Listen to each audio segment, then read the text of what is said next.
And he said to them, Truly I tell you, some who are standing here will not taste death before they see that the kingdom of God has come with power. After 6 days, Jesus took Peter, James, and John with him and led them up to a high mountain where they were all alone. There he was transfigured before them. His clothes became dazzling white, whiter than anyone in the world could bleach them. And there appeared before them Elijah and Moses, who were talking with Jesus. Peter said to Jesus, Rabbi, it is good for us to be here. Let us put up 3 shelters, one for you, one for Moses, and one for Elijah. He did not know what to say. They were so frightened. Then a cloud appeared and covered them, and a voice came from the cloud. This is my son, whom I love. Listen to him.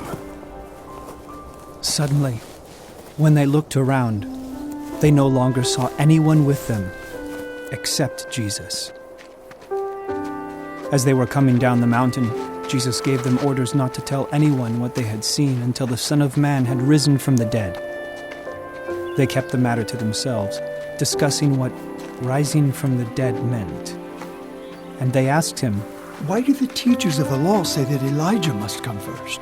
Jesus replied, To be sure, Elijah does come first and restores all things. Why then is it written that the Son of Man must suffer much and be rejected?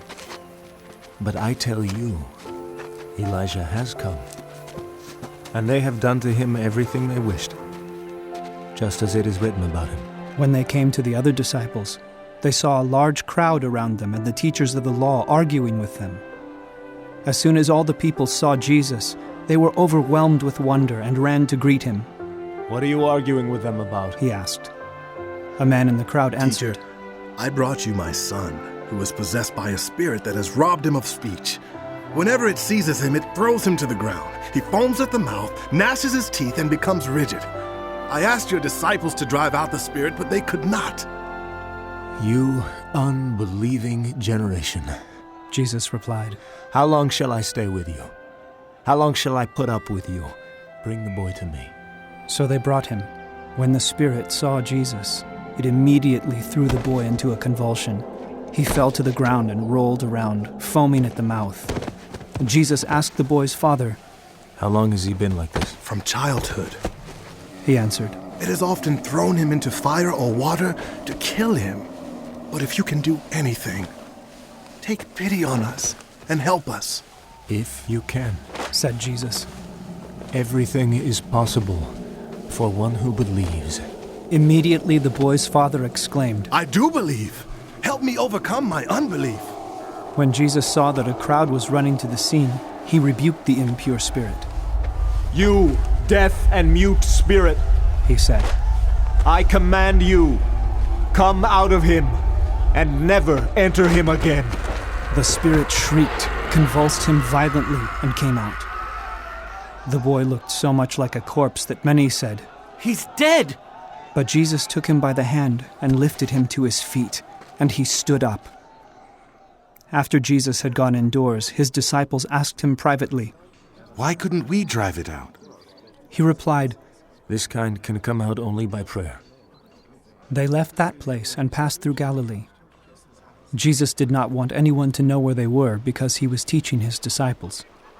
He said to them, The Son of Man is going to be delivered into the hands of men.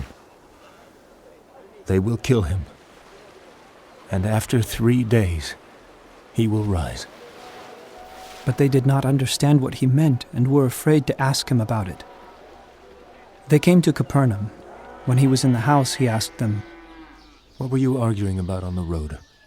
But they kept quiet because on the way they had argued about who was the greatest. Sitting down, Jesus called the 12 and said, Anyone who wants to be first must be the very last and the servant of all. He took a little child whom he placed among them. Taking the child in his arms, he said to them, Whoever welcomes one of these little children in my name welcomes me. And whoever welcomes me does not welcome me, but the one who sent me. Teacher, said John. We saw someone driving out demons in your name, and we told him to stop, because he was not one of us. Do not stop him. Jesus said. For no one who does a miracle in my name can in the next moment say anything bad about me. For whoever is not against us is for us. Truly, I tell you, anyone who gives you a cup of water in my name because you belong to the Messiah will certainly not lose their reward. If anyone causes one of these little ones, those who believe in me, to stumble, it would be better for them if a large millstone were hung around their neck and they were thrown into the sea. If your hand causes you to stumble, cut it off. It is better for you to enter life maimed than with 2 hands to go into hell, where the fire never goes out. And if your foot causes you to stumble, cut it off. It is better for you to enter life crippled than to have 2 feet and be thrown into hell.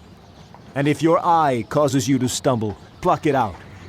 It is better for you to enter the kingdom of God with 1 eye than to have 2 eyes and be thrown into hell, where the worms that eat them do not die, and the fire is not quenched.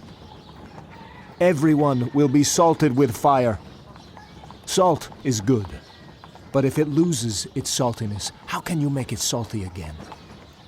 Have salt among yourselves, and be at peace with each other.